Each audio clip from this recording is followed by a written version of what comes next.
It's a podcast called I Choose You. Ben, Evan, Jeremy, Andy, and Jew. Let the cooking begin. I choose you. Hello and welcome to I Choose You, the podcast about cooking and eating Pokemon. My name is Jeremy Zillick. I'm the host and ultimate friend of the group. Joining me this week, as always, is Ian Joseph, the Juan Gonzalez Day. But there's no month that we can't cook. And slightly in and out of focus, Evan Albert. Yes. It's like slightly. Well, Evan, you've got a new setup. You recently moved into a new apartment, and slightly related to our interests. I see you have an espresso machine in the background. That I do. I mean, I've had this espresso machine for a while, but now it's on full display. Yes, now we can see. So are you gonna start brewing up cups of Joe on camera? I should have. Yeah, if I had more time for each show, I would have just come prepared with like a macchiato or something. Maybe a cortado. Ooh, I do love a good cortado, but it's not quite cortado season. It's like wait, what's cortado? It's like espresso shot with like a tiny dash of milk.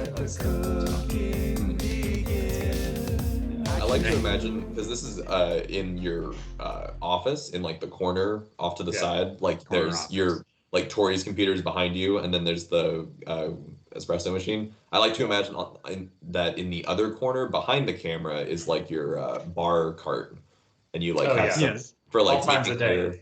Yeah.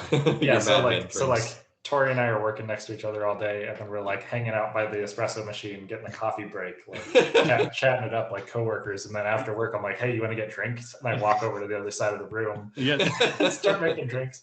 Well, it's like when you're working, you're pretending that you're like at a place of business, and you're like, "Oh, I hope you didn't bring in fish to microwave for lunch today," or whatever. I always pretend like I'm in a place of business. For the listeners at home, we're a little out of it because we're spread across the country, and we haven't recorded in like 2.5 weeks. Longer than that even, I think. Yes. Almost a month. Yes. So I must know.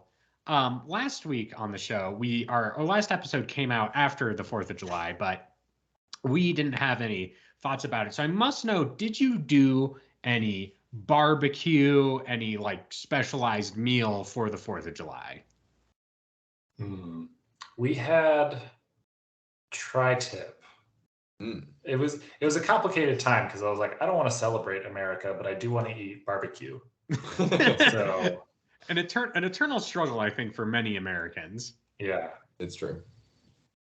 The thing that's good about our situation is that Asia's birthday is on the 4th of July. So hell yeah, we can just that stuff. Exactly. And Asia's mom did have us over for dinner and had some lovely barbecue. We had a like boneless ribs, which are not actual ribs, but they just call them that. Or no, it was something like Texas ribs or something. I thought it was like you just had like the McRib filling. Yeah. No, it was much better than that. Apparently it's like a shoulder cut, but they barbecue it and it tastes basically like ribs. So that's what we had. And that was quite delicious in the smoker. Ooh yeah. Oh yeah, smoked it. Ian, you were in the Midwest, which is famed for its enjoyment of the barbecue. Did you have anything on the 4th of July? Not barbecue related. I was hanging out with my friend and yours, Slam Cow. Okay. And he had a frozen pizza that he had bought probably 8 months ago. So, we cooked that up. Perfect way to celebrate. Was it DiGiorno? Did you grill it? It wasn't DiGiorno. It was like brand. Toss it on the BBQ. No, I'm serious. If people sometimes take frozen pizzas and like put them on a charcoal grill and like cook them that way. That would have been nice. We did do it oven roasted, as is traditional. Traditional. We played a lot of Civilization 5. Also traditional to Yes. simulate empire on Yeah. this nation's birthday. Overthrowing nations. We annexed the shit. Like we didn't try dominating the world culturally, if you know what I mean. And then we listened to some music on the couch. It was a pretty. Oh, and we started. You guys will enjoy this. Tyler bought a 7-pound can of Bush's baked beans. Oh wow! So you had pizza and beans. Well, it was like we had to over the course of the week we mentally braced ourselves because we were like, once we open this, there's no going back. Eat all of it. Yeah. So it was like once we opened it for dinner, we had it for dinner, and then in the morning we had it for breakfast, and then we had it for lunch, and then we had it for dinner again. Oh my god! You could probably break it up a little bit. No. How did you feel after eating 7 pounds of beans? Well, that sounds like a lot, but when you think about it, it's split between 2 people. It's actually 3.5 pounds. Oh, excuse me. Yeah. Well, and I know that sounds bad still, but that's only 3 cans of beans. 16 ounces in a can. If you think of a T-bone steak and you get a mold of what that would look like, and then you just fill it with beans. There you go. But Ian, did you just was it all you had was beans? Were you in an old timey Western situation where they ring the dinner triangle and supper's on, and it's just a can of beans? I'm glad you asked. We ate it consistently in the traditional style. This actually was a meal I had a lot growing up. It's called beans and toast. Oh, that's British. Yes, you. All right. Here's the secret recipe. Toast 2 pieces of bread, which we had to do in the oven because Tyler doesn't own a toaster. Oh my god, you don't have a toaster oven. Dude, weekend at Tyler's does not sound like a lot of fun. I'm just gonna say it. Not like weekend at Bernie's. Yeah. Pretty consistent. It's one of those situations where you are like, oh, I want a glass of water. Oh wait, the cup is dirty. Dude. He has a single pan that he uses not only to cook all his meals but also to boil water if he wants tea. Classic bachelor life. Yeah, truly. The cup. What the hell? Anyway, toast the bread, heat up the beans, pour the beans over the toast. Did you then wander into the living room and there was a 1930s hobo who's like, supper time? I got tire fire in the living room. Yes. Only because you took a bite of the beans and then Gusher style, your head turned into an entire an entire hobo on top of your head. Yeah. Classic wartime meal, ration meal. Really filling. I didn't get sick. Oh, you didn't? Okay. Remind me of childhood. Oh, okay. Well, that's nice. So, I spent the 4th of July weekend up in Colorado. And I spent it in the small town of Brighton, which is kind of northeast of Denver for people in that general area. But me and my mom, we just wanted to do something. We're visiting family, and we just want to sit at a house. So we decided to go to the municipal fireworks display, as one does in a small town. And it had, everything you wanted, which was the 80s cover band playing rock and roll music. Yes, Ian. Did they play any Katy Perry? No, they didn't. They played zero Katy Perry. They did not play Katy. They did not play Katy Perry's firework. Katy Perry's firework was not performed that night.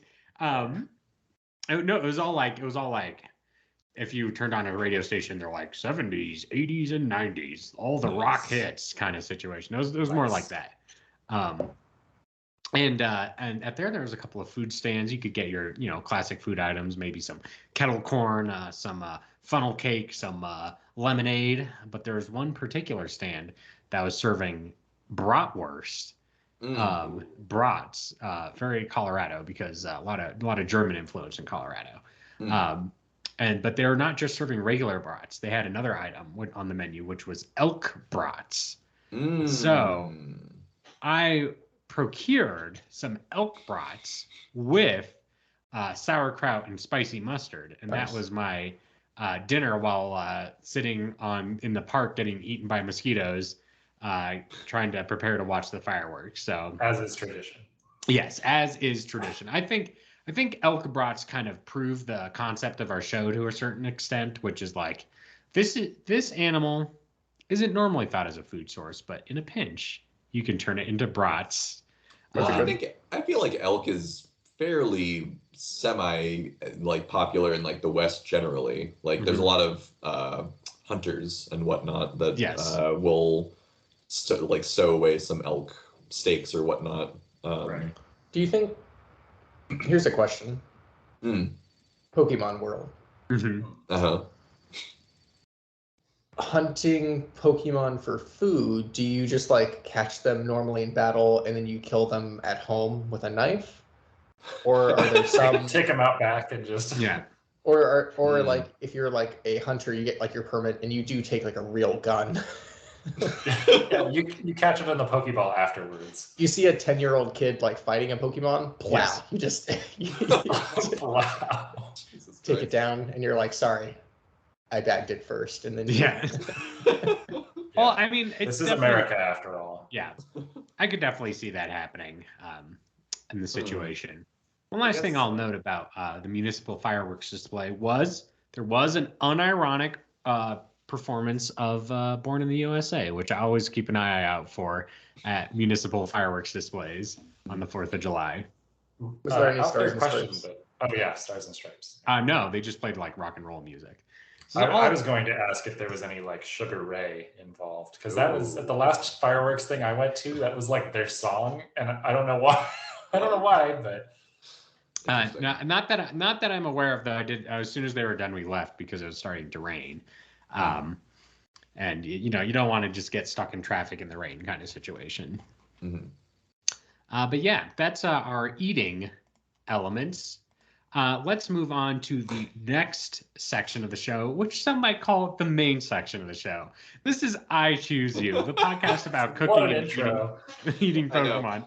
You can tell it's been a while since we've done this. Yes. What's the show about again? Yes. Each week we randomly select a new Pokemon to cook and serve to each other.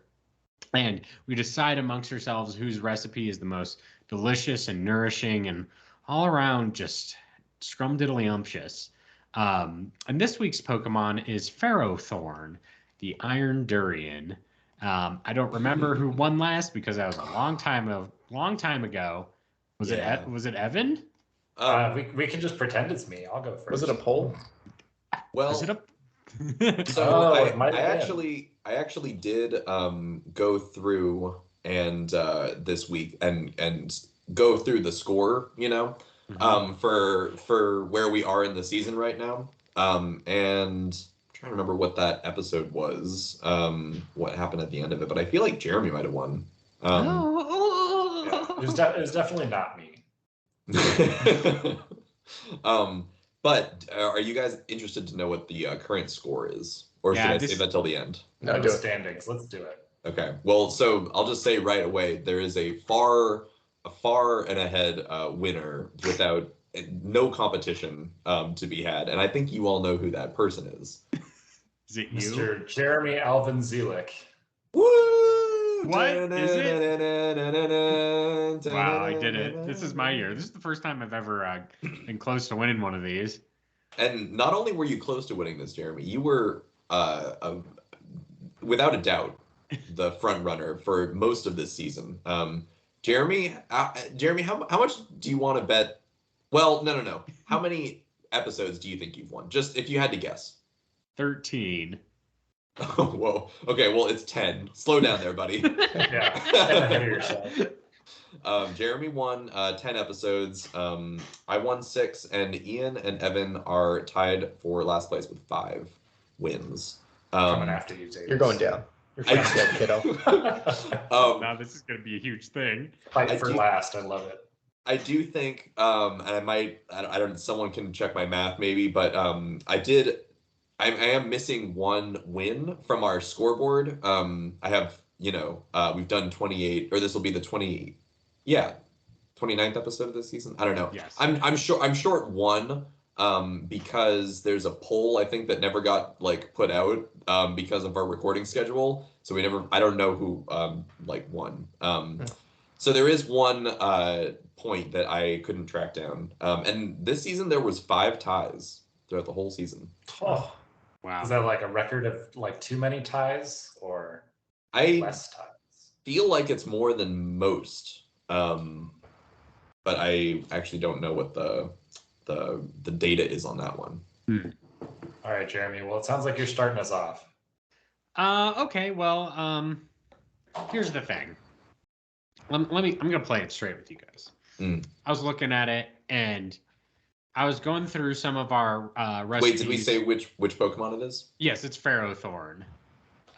Is this week's Pokemon. And I was going through some of the recipes that some of the listeners were going just, before the show started. And I read the Bulbapedia page, and guys, it's a fucking durian again. We've been brought back to the durian pit, if you will. We always come back to durians. Yes. Ian likes to point out Ian likes to point out that they're the king of fruits. Which I think gives them a certain appeal in that regard. And I was Heavy like, is the head that carries the crown of Ferrothorns. Yes. Oh, are you saying it's like Jesus? It's got a crown of thorns kind of situation? Oh, that's really good. Me and Ben watched a movie recently that had a preacher character who talked a lot about having a crown of thorns placed upon his head. So I think Ben's channeling that old-timey religion. I would love... Sorry. No, continue. Imagine this. A woman is about to get attacked by a mob, but Jesus shows up and he's like, "He who hasn't sinned, throw the first Geodude." I mean, we do have Christmas in the Pokemon world, so we do have Christ at some point. Yeah. Well, Jesus also told his followers that the wealthy getting into heaven is just as likely as a Camerupt going through the eye of a needle. This is just untapped This potential. a rich vein that we haven't. You We know, need a Pokebible. I wouldn't be surprised if we've done this before.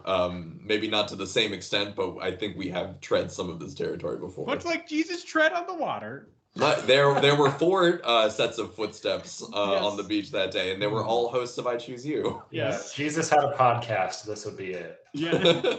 Remember that time that Jesus was on that one island and he saw that there was like a demon and a dude, and so he like cast the demon out into a herd of Lechonks, and they all I'm looking at themselves this in the river. preface with like when he was hanging out on an island, which I wasn't entirely sure where that was going. That's pretty much. And then at the end, where like Mary Magdalene like goes to his like Poke hideout, but he's not there. His hidden base. His hidden base, yeah. Jesus' hidden base. And all those The notes, like, golem rolled away from in front of Jesus's hidden base. and there's like Which revealed a plushy Pokemon and a nice rug. a Mudkip pillow. Yes. Oh, A body pillow of Gardevoir. perfection. Yes. Uh, But my recipe isn't religious.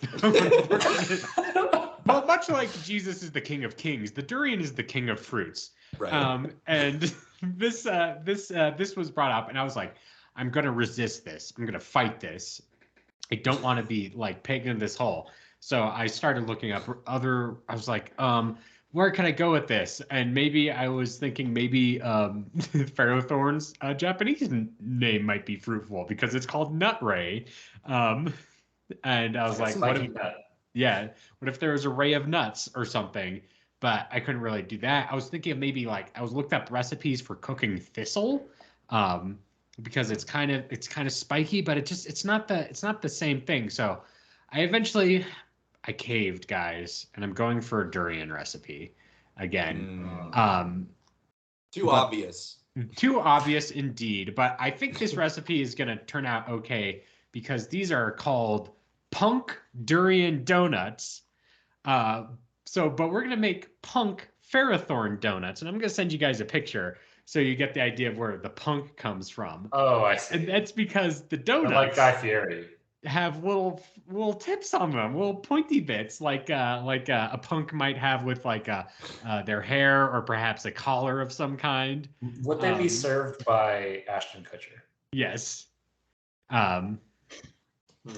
I'm going to propose we make these donuts out of Ferrothorn, and they have the spiky elements that makes it all possible. So the main thing is is we got to figure out the Ferrothorn, like getting the soft nougaty center out, much like a durian. It has spines on the outside, but it's protecting lots of meat on the inside. So we got to crack that sucker open. And in there, we have a delicious durian powder. So what we're going to do is we're going to mix some flour, sugar, eggs, salt, yeast, make sure we get a nice bowl going on. And then we're going to produce a durian filling. And then we're going to wrap the donut around the durian filling. And then you're going to get pairs of scissors, and you're going to insert them into the dough ball, and you're going to like push them up to make the spines. And we can cover the spines maybe in a little bit of cinnamon sugar so they stand out a little bit, something like that. And you fry those suckers up, and you've got a Ferrothorn punk donut. I like it. I feel like Ian. Oh, Sorry, Ben. Maybe you should Ian raised his hand first. Yes. again, raising your hand on an audio podcast does not make any sense because no one knows who to pay attention to. Whereas if you just say what you're gonna say when you want to say it, then people know that's what you're supposed to pay attention to. Ben verbally raised his hand. Yes. You flinched attention. 10 minutes. You're gonna stare at the clock. Okay. Wow. You want to go first? Yeah, I do. Toppings. Toppings? Yeah. Well, I mentioned cinnamon sugar. You could also go for like a powdered sugar as well. Maybe that gives it more of a frosted tip kind of situation, a real Guy Fieri aesthetic. If you really go full Guy Fieri, frost those tips, and then maybe give it like a goatee made out of different frosting. So you're like, this is going to take me to Flavor Town, and you like eat it all at once kind of situation. Or go back to the religious thing and be like King of Kings, Crown of Thorns, and then you divide it and you like take this bread of me kind of situation, communion style, but with some donuts, which I'm sure Guy Fieri said, "Take point. this bread of me." Yes. I do remember that part where Jesus was like, he just kept dividing the Magikarp and the punk nuts, and it just never ran out. It's true. It's true. Yes, Ben, you had something so important to say that you had to interrupt Ian's hand raise. Well, I just have to say, I feel like, you know that episode of Pokemon where like they keep talking about Brock's like jelly donuts, and it's like yes. actually the like whatever it's called, those like wrap, things. It's like some sort of sushi wrap. I feel like something similar is happening right now because the listeners won't know, but in the picture that Jeremy sent, these are not donuts, okay? These are like muffins. They're muffins with little spikes on them. So why are you calling them donuts? That's what the Maybe they're recipe. like donut holes. That's what the recipe calls them. And they are fried, and it's made with the donut batter. That's why they're called donuts. But, why are you so mad about this? Ben, do you look at like a jelly-filled donut and it's like a perfect circle and you're like, that's not a donut? And you when have you ever seen a jelly-filled donut with a muffin wrapper on the bottom? Tell me that. That's fair. When you have to make it at home and you have limited options of where to place your oily takings from the fryer. I don't buy it. I'm gonna side with Jeremy here because how many times have you bitten into a jelly donut and whoops, it all squirts out the bottom all over your tie? You were about to go in for an important interview. And you're like, my this God. fucking raspberry jizzed all over my tie. Wrap Jeez. that shit. Don't be silly. Wrap your donut. Yes. Yeah. Any more questions? I wish I thought of this Jesus theming sooner. I'm sure I could have. Is there like a cross Pokemon? I only doubt that there is. Is there like a Pokemon for crucifixion? Anyone know? Can we get started on that one? Can I make like might be the closest. Yeah. Can I make like a coexist sticker out of Pokemon, and each God. one represents a different religion? There's like a Goldeen with legs. Sticking on the back of the car. What religion does the Goldeen with legs represent? It's the like the Jesus fish, but then but some those don't people have like put legs on it. For the it's like the It evolution. like says Darwin, like It says like fuck you. Oh. Actually, that would be funny if we did that and then it just said oak under it. Yeah. But what about like that? Don't we want to like get on the trends and do like the mommy daddy professors from Scarlet and Violet? It's oh, I thought you are talking about like the family stickers on the car. No, I'm talking like whatever, like maybe I just put like them, but they're like scantily clad on the back of my car or whatever. Oh. I'm thinking like the stickers I'm talking about where it's like mom and dad. Oh, yes. Ash's mom, Mr. Mime, Uh-huh. and then a bunch of little Mime Juniors. Yes. Ash's mom, Mr. Mime, Ash, Oak, Gary Oak. Figure that one out. Where it's like it's an image of like Pikachu pissing on a grave or something. Yes, and it's like Calvin peeing. Yeah. I would say that maybe a Pokemon more like Scraggy or like even like a Squirtle with sunglasses fits more of the Calvin character. He's too cool for school, and he's like pissing on a Digimon. I should buy some truck nuts, but they're just Diglets instead. Yes. They're 2 Pokeballs. Yes. Yeah. The one that you could sub in Pikachu. One is the one where it's like Calvin that's praying at the cross. You could have Pikachu like pray.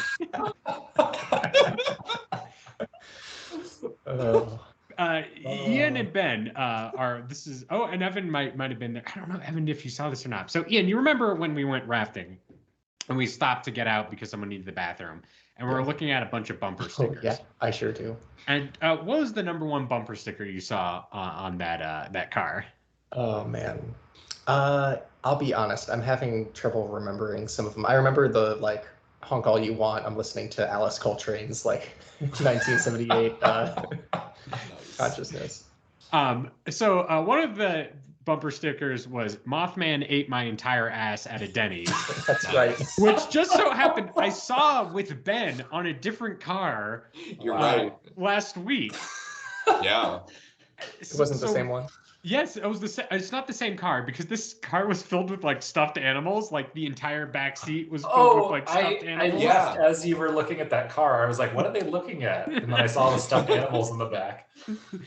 Yeah. So that's awesome. Can we get like Moth Him ate my entire ass? Fuck yeah. Hey, come into the I Choose You store. Yes. Yeah, let's just find all the best like viral like bumper stickers and turn them into Pokemon. We need Jeremy, Scraggy pissing on like fucking Digimon. We need Pikachu praying at the cross. What's another good one? Jesus is my co-pilot. Yeah. That's just it. It says I choose you. My other car is a bike, but it's the bike from Pokemon. Ooh. That's okay. Damn, I'm gonna be one of those people who's like, what are all these bumper stickers? And I go up to them and I'm confused about these people's political opinions because they're all over the place. They have all of the bumper stickers we proposed. Okay, well this isn't I bump you. It is I choose you. So Ben, can you tell me what your recipe is this week? I have one more. Oh, okay. All right, Ian. Give us your last bumper sticker idea. We have a sticker that says, "Do you follow the I Choose You podcast this closely?" It gets people to stop tailgating. Yeah. It has a QR code on the bottom. Yes. Yeah. Gets people to do what they usually should be doing while driving and tailgating you and check their phone and look up I Choose You, the podcast. Yeah, they're like, am I following this podcast? or more importantly, like, They are following us already, and they're like, "Oh shit, I haven't checked for a new episode today." What happened? Was there a new one? Yes, this bumper sticker reminded me. All right, Ben, what is your recipe? Yeah, so I was also struggling. I think we can all agree, a very complicated Pokemon to try to cook and eat. I was thinking about trying to cook it. I decided against it. Instead, I just had to go with my gut, and it was looking, like a certain way. The name was pulling me in a certain direction, so I'm just gonna say it. So, like, imagine you're in the wonderful state of Iowa, perhaps. Okay, there's corn around me. Interesting that you bring that up. Because it just so happens that down the fucking highway, like 4 hours or whatever, there is a town that has a Ferrothorn corn. Where you will see many a Ferrothorn spinning around, carrying both people as a fun carnival ride, and also some delicious elote. Oh, nice. I was thinking, fair of corn. So Ben, I was thinking that you'd be like, oh, we cut the Ferrothorn in half because it's made of metal, and we use that to cook like kettle corn in, kind of situation. So I did see someone on Twitter, I think it was Mikey from Pokemon Crossroads, include a picture of like the at-home, like, stovetop, like popcorn kind of thing, where you and he was like, just do this, and Jiffy Pop.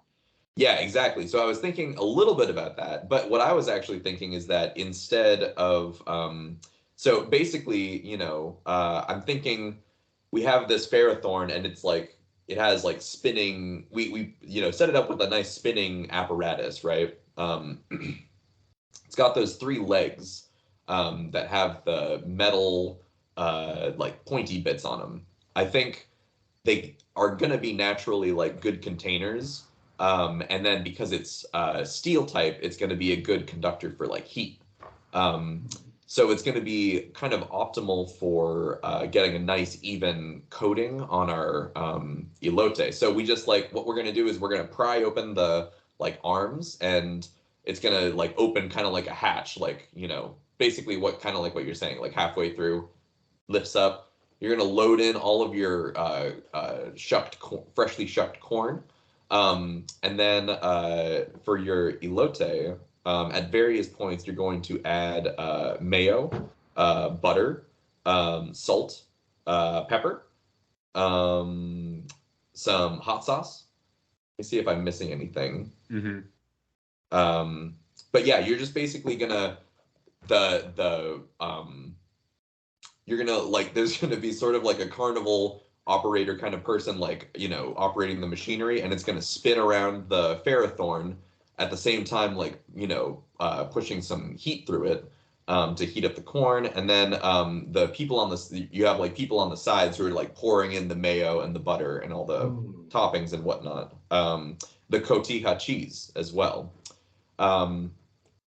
So that's kind of the aesthetic going on, is we have these Ferrothorns that are just whirling all around. You've got dangerous maces flying through the sky. Yeah, it's kind of like an orbiting kind of situation. The main 3 arms are flying around, and then the arms themselves are spinning as well. So it's just getting a nice real good spin on everything. Nice. Oh, hold on. I need to pause and note that Ian turned into the Shadow Man for a second there, where his visual was just a weird blurring, shifting blackness out of a horror story, and then he turned the light back on, and it was normal. I'm currently in a dorm, a college dorm room. Oh, that'll do it. And the light's on a sensor. You just have to flail around until... Is that to make sure the light stays on while you're jerking off or something? What's going on? That's exactly what... I'm glad you said that, because there were instructions when I got here. It was hey, just so you know. Keep the lights on. Yeah. We like to watch. Okay, anyway.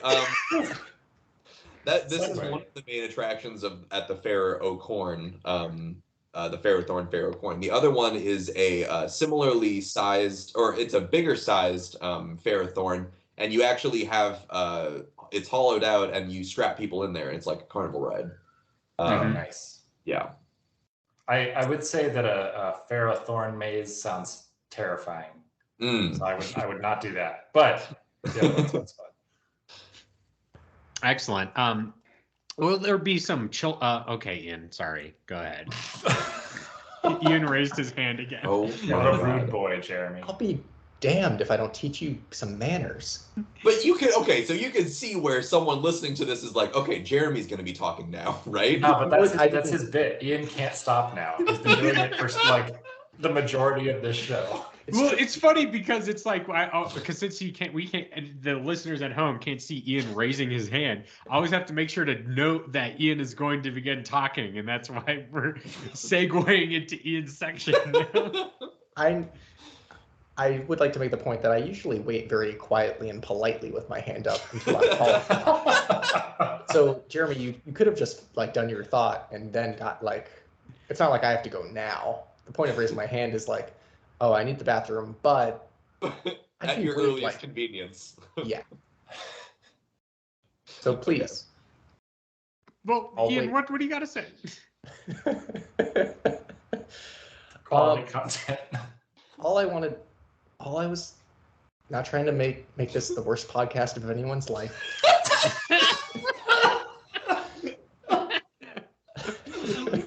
Not trying to have anyone have a bad time. Yeah.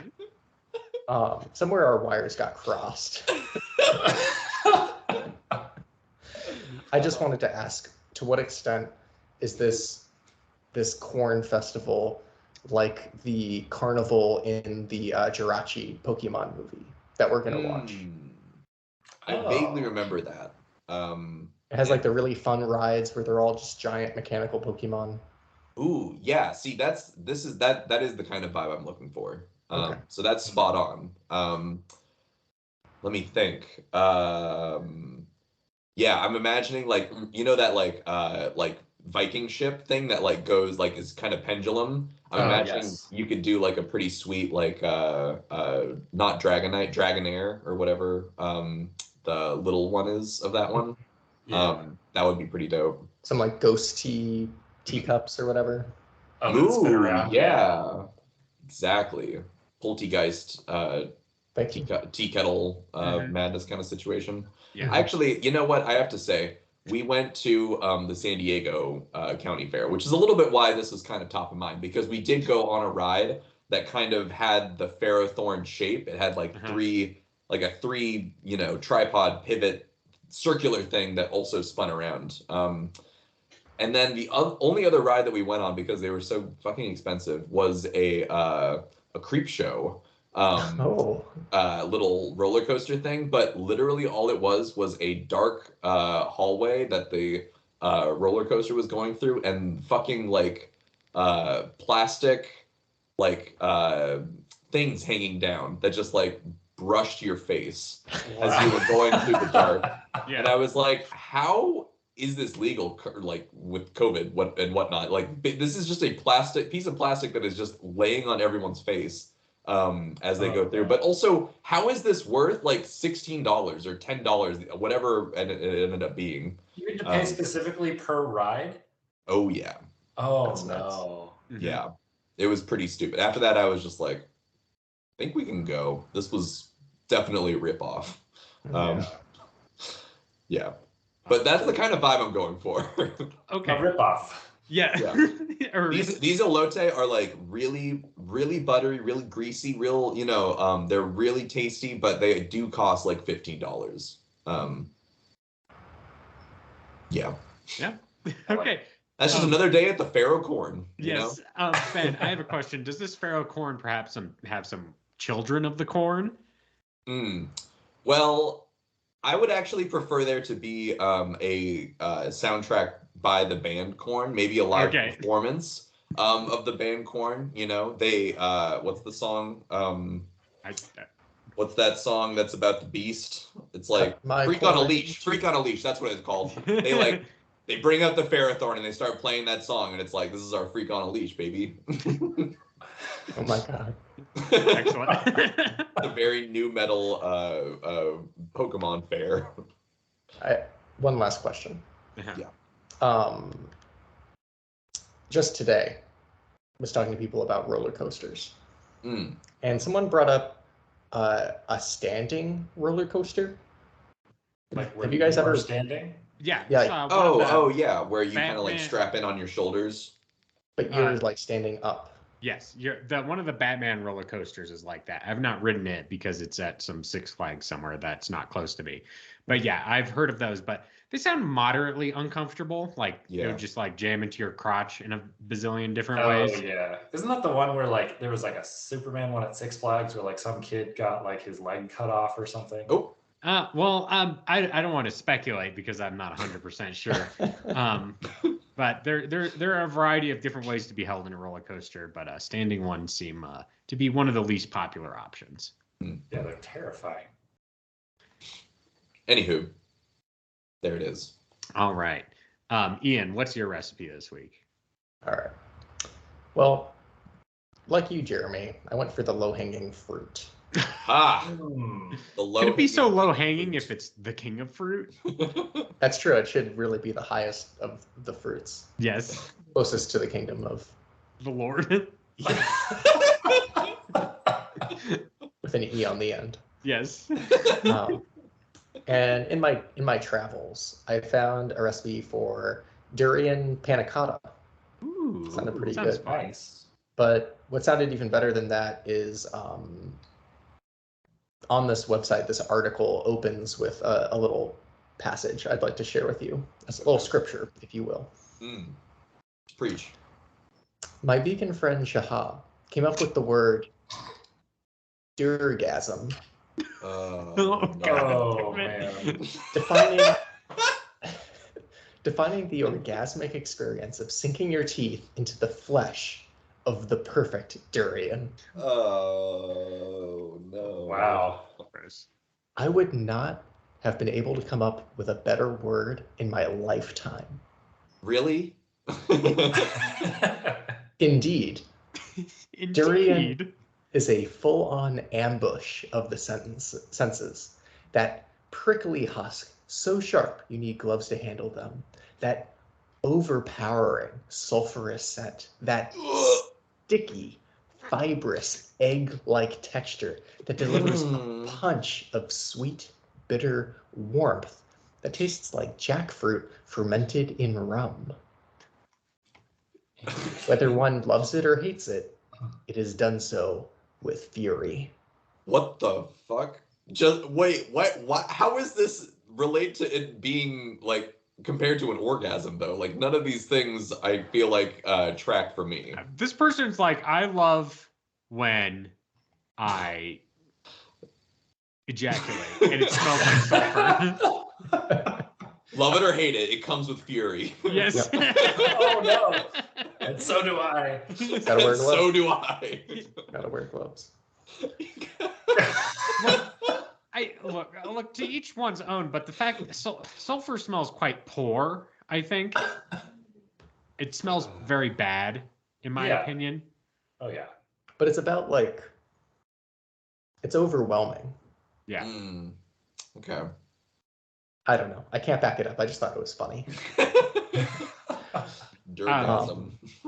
So panna cotta is Italian for cooked cream, and it's often set in gelatin. So what we're gonna do here is you need some fresh Ferrothorn durian pulp, some coconut milk, agar powder, I'm very familiar with, brown sugar, water, and some turmeric powder for coloring, just a little bit. Blend the durian pulp with the coconut milk, brown sugar, and a little bit of the turmeric powder until smooth. Add agar powder to water in a cooking pot, and you stir to dissolve that. You cook it over low for about 2 minutes just to get it activated and start to get viscous, and then you add the blended durian mixture to the pot, and keep that on low heat until it really evenly mixes. We're only talking about 30 seconds, but once it starts to bubble a little bit, you pull it off. You can pour that into some like molds if you want. So maybe you have like some Ferrothorn molds. You kind of get that shape. Maybe I'm picturing like if you cut the Ferrothorn in half, like maybe like each mold is like half of it, so it has a flat bottom, spiky top. Let that sit in the fridge for about 2 to 3 hours, and then pop it out of the molds. Maybe put a little bit of caramel sauce on top. Yes. Bada bing, bada boom. Overwhelmed with fury. Yes. And much, I mean, yeah, sounds good. Okay, Evan, your recipe. That's it. Ian, have you had panna cotta before? I don't know. The one time I had it, it was in Italy. It was really good, but it was like not something that I'd normally see myself like eating much. I don't know. It's not one of those like readily available things that I'm just like, you know what, I'm gonna have some panna cotta. Yeah. I mean, so it's like it's a special dish for a very special fruit. Yes. Never has a fruit been so special. All right. Evan, what's your recipe? All right. I'm surprised a little bit that no one came up with this name. But we're going to be making this evening Ferrothorn. Ooh, that's pretty good. Truffles. Oh shit. Yep. So what you got obviously is you're taking your Ferrothorn, you slice it, you scoop out all the good fruity innards, right? And then you're basically turning that into like a puree that we're going to pipe into our chocolate truffle at the end. So to make your chocolate truffle, you've got some heavy cream and some baking chocolate, and you like melt the chocolate and whisk that all together until you got that. And then you've got you let that sit for a little bit, so it like starts to harden but not quite. And then you basically roll up little balls of this like creamy chocolatey mixture in some cocoa powder and let that set. So it's not really like Ferrero Rocher. Like it's not going to be like, oh, like it's creamy on the inside. It's like a more traditional like chocolate truffle. But then we're going to take kind of the filled donut approach and like pipette the stuff inside. Okay. Yeah. So that's basically it. And you can put like little crunchy bits on top if you want to do like puffed rice or like nuts or something. Yeah, I was gonna ask if you were assuming that the hazelnut flavor is coming through the Ferrothorn, or like. Yeah, no, it'd be more of a separate thing. This is like I guess what the name was really just like Ferrero Rocher, but I was thinking like lint truffle, where it's like very they've got all the kind of crazy stuff and you bite into it and it's not just like more chocolate on the inside. Gotcha. Okay. Yeah. Unrelated to Evan's recipe, I think the next time the four of us are in the same room, we have to crack a durian open. I feel like we've talked about so much durian.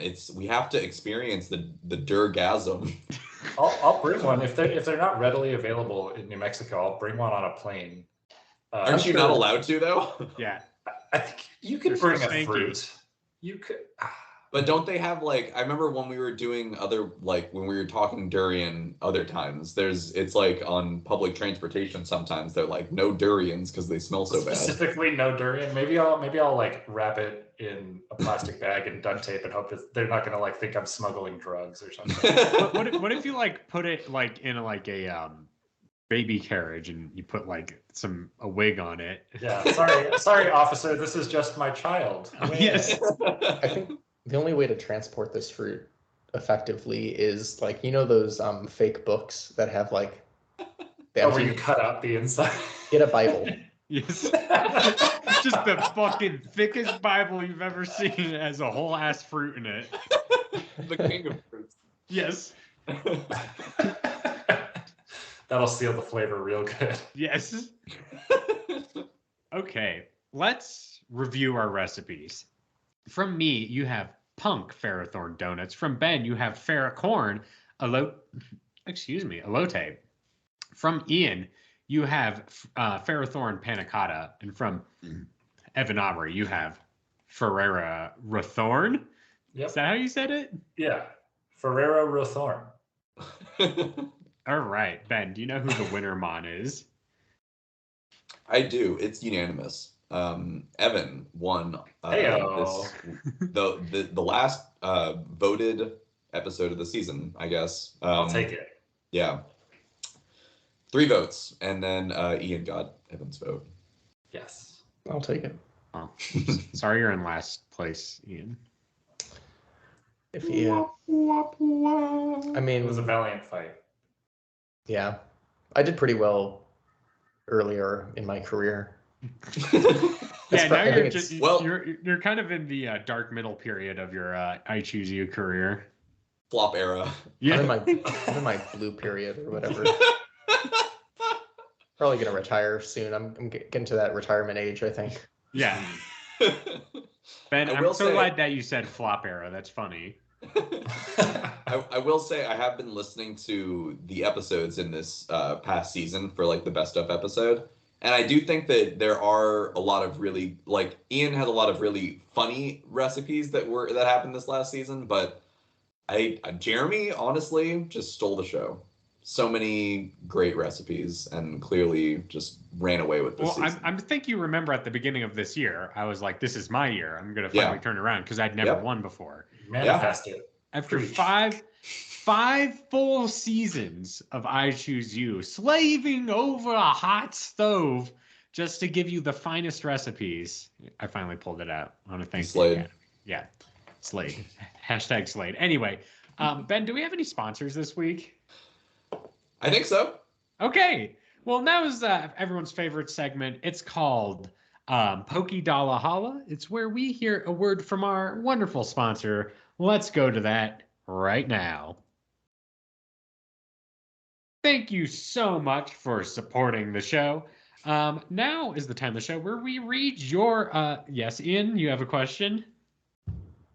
Did you guys ever hear the story about the guy on the side of the road who needed help finding his lost Pokemon, and people kept passing by? Oh my god. Oh man. No, tell me about it. And they wouldn't. First guy goes by and he just spits on him. He's like, I'm not gonna help you find your fucking Rattata.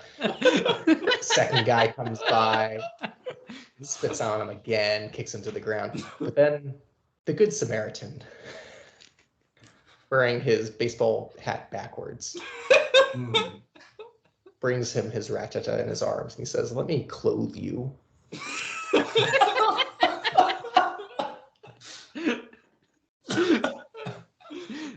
I take it you haven't heard that. Is that it? Oh no, I haven't heard that one.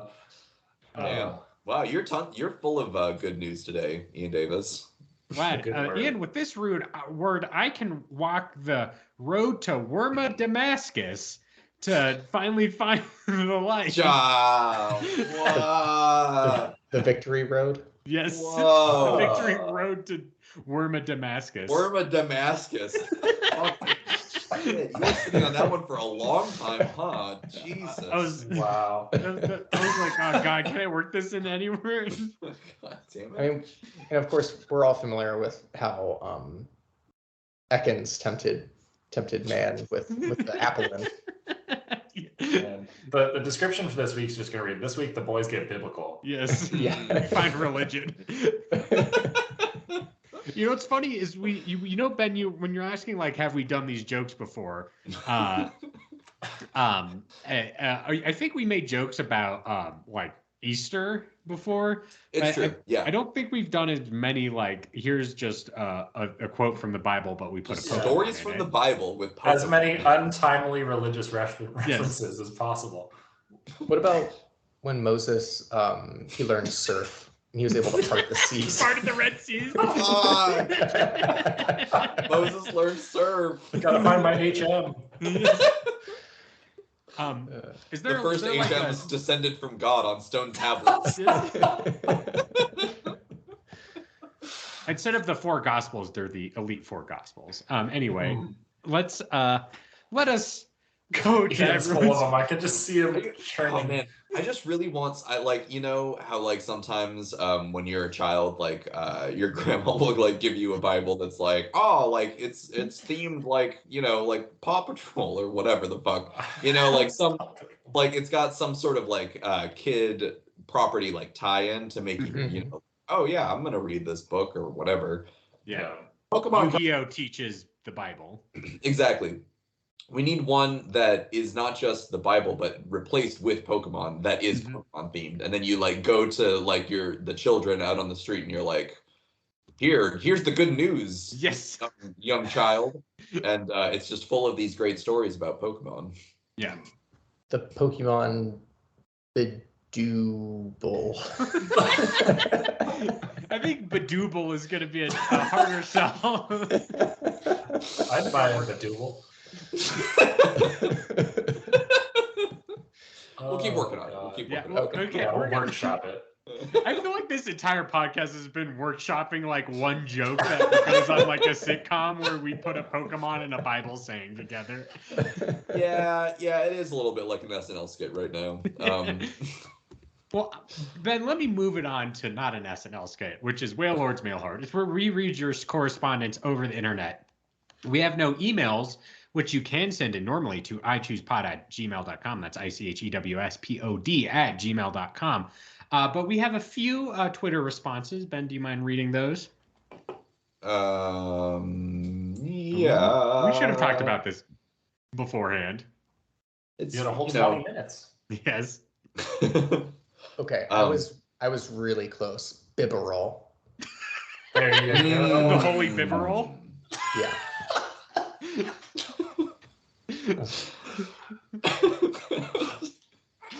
Oh man. Well, okay, so I think our Twitter responses are I mentioned Pokemon Crossroads talking about the Jiffy Pop and the Ferrothorn. And then Benedict Cumberbatch writes very disappointed to learn it's Ferrothorn, not ferret horn. I wanted to see a ferret horn. Thanks Sorry, for I writing don't know in. what to tell you.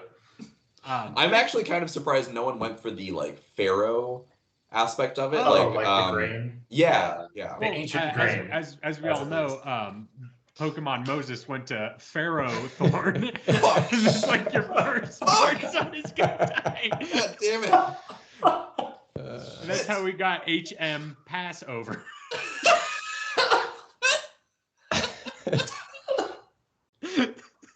I do love the idea of like he comes down with like the 10 HMs carved into stone, and at one time both man and Pokemon could learn them, but then he became corrupt and only the Pokemon are pure enough to be taught them. And only select Pokemon at that. Wow. Oh my god. This podcast better win an award. Holy shit. But so much before this podcast, Ian was like, we could make this like 10 minutes long, right? Because it's kind of late where he's recording. But then it's been this extended bit. So I'm proud of us. I gotta say Listeners, listen, on this night, sacrifice your ripest Mareep and make sure to put its blood on the outside of your house. Otherwise, a bunch of Ninjasks are gonna fly through. Yes. Maybe a Darkrai, the Angel of Death is a Darkrai, and it comes by and steals your firstborn. Anyway, we've got to stop. We have to stop. We have to read the Discord. We have to stop. Ben, can you also pull up Discord to read some as well? Because I've got a bunch and I don't want to be talking for a long time. Yes. In the next week's Mon segment, Duchess Taco writes in and says, the biggest challenge in cooking the metallic chestnut that is Ferrothorn is probably making sure you don't stab yourself in the prep process.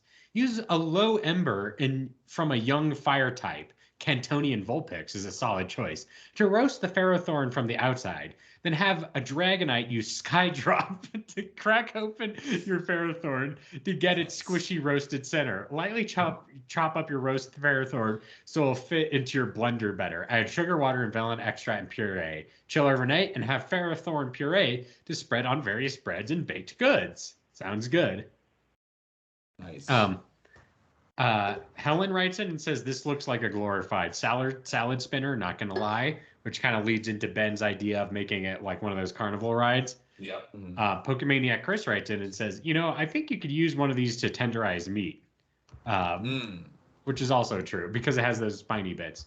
Ben, can you read these recipes from Snivy Boss and Amy? Yes. Snivy Boss writes in and says, I was thinking to turn Ferrothorn into pasta.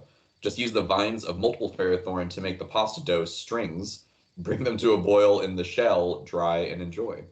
Excellent. Well, as Ian noted, the fruit of the durian is very stringy, so I think we could make that happen. Yeah, there you go. Amy writes in and says, so apparently Ferrothorn is inspired by durian, but I'm not a fan, so I'm choosing to use an alternative slightly spiky fruit instead, the bayberry. Ferrothorns are largely inedible. However, if you're lucky enough to stumble across a shiny one, the end of their vines can be plucked for consumption. Pluck it, it will grow back. The fruit off the vine, when the Ferrothorn has grown a deep, almost plum red, make sure to discard any yellow thorns as it's much more astringent. Now you can basically just eat this raw or do the normal things with berries, make jam, candy, flavored wine. However, I found an intriguing alternative recipe from Barbarians Abroad, which says pit the Ferrothorn fruit by pulling apart the honeycomb-like layers of flesh and cook. Surround them with cinnamon, brown sugar, and oats, and bake this mixture in the oven. This recipe should result in a, quote, fruit crisp with a hard and gravel-like texture. Feed this to your rock types and have them finally taste victory against a steel grass. As a kind reviewer of the blog post says, yum, fruit gravel. That's my favorite. Hark, fruit gravel. Excellent. Thank you so much for writing in to ichoosepod@gmail.com and our various social media pages. Next week is a season finale. So we're going to have a special episode. So we're not going to randomly pick a Pokemon. We'll do this off air because it's very late.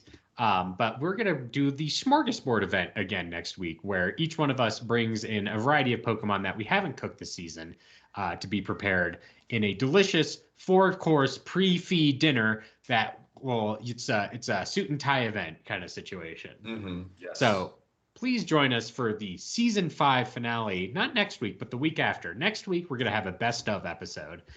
So if you have a good moment from the show, maybe from this very episode as you're listening to it, please let us know on our social media pages. Just say, hey, from episode 124, I really liked when Ben made a funny joke. And then we'll make sure to check that out. So Except send us not in episode 124 because the season started episode 131. Oh my Yeah, God. so don't choose 124. Yeah. Okay, 134. I'm sorry, Ben. Okay. All right. But so send in your best of moments, social media, I Choose Pod on Twitter, Discord, what have you. All right. So I think that wraps up the show for this week. Very funny, very enjoyable. Now let's do some plugs.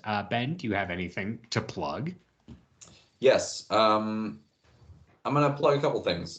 First is you can follow me on Twitter at Ben C. Montoya, but I think a more important plug to just remind you is, since we haven't recorded for months or a month or whatever, a lot has happened in the world since that, and it's a good idea to donate to your local abortion clinic or abortion clinics abroad. So you can go to donationsforabortion.com.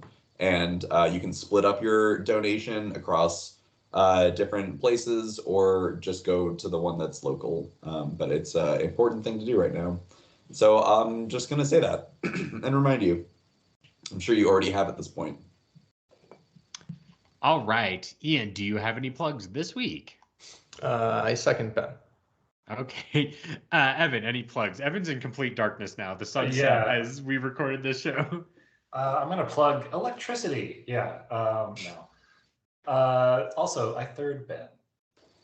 Excellent. I will concur with Ben, but I'll also mention my Twitter account, which is @VelocityPrime1. And also where you can find my writing, which is at the-avocado.org. The-avocado.org. I write about a bunch of garbage. Check it out there. All right, so that's been the show this week. This has been I Choose You, the podcast about cooking and eating Pokemon. You can find us on your I almost did the introduction to the show. Let me tell you, it's been a while. You can find us on your favorite podcasting apps, including Apple Podcasts, Google Play, Stitcher, and Spotify, or your podcast catcher of choice. If you like our show, make sure to give us a 5-star review on Apple Podcasts and Spotify to help us go up the ranks. If you want more I Choose You goodness, may I suggest checking out our social media pages. I Choose Pod on Twitter, Facebook, Instagram, YouTube, and TikTok for fun stuff, recipes, memes, shit posting, all that garbage. If you want to hang out with the community, join the I Choose You Discord. Links are in the episode description. We organize community events. We submit recipes. We talk about how much we love drinking a variety of sparkling beverages. All that is available on the I Choose You Discord. Okay, lastly but not leastly, make sure to check out the official I Choose You website, ichooseyou.menu. ichooseyou.menu has a full episode archive and a merch store, all designed by one Evan Aubrey. Wonderful stuff there. Make sure to check it out. That's ichooseyou.menu. And for the show this week, I've been your host and Alton Brown of the group, Jeremy Zielik. I've been your friend on this show, Ben Montoya. I've been the Clefairy, the Sobble, and the Chimek Goalie ghost. Oh my god. Yes. Oh. You spent All the the way last to the like end. 6 minutes trying to work that out. And I've been Evan Aubrey. And to all the listenies, and to all the Listenies. listeners out there in radio and in a while, Totodile.